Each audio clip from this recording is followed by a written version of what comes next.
We've worked hard to be in this position where we're on the verge of something that we wanted to get, but as players, it's about staying focused this week, and especially now, today and tomorrow, and when the game comes. It's just one game, 90 minutes of focus, and we get the job done. So we know that we're the professionals, we're the ones that can't get carried away and just stay concentrating on what we need to do. We obviously know what's happened in the past, but from the start of the campaign we just tried to focus on ourselves, and this group of players, we feel that we can achieve really good things, and that's what we've been working so hard for every time we come together, and every game and every training camp. So it's been the same this week.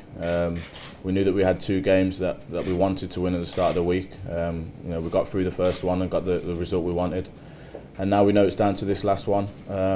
This is the game that we're concentrating on. We're not thinking any further than Israel, because we respect Israel as a team. They're a dangerous team, and we know we've got to get the job done here.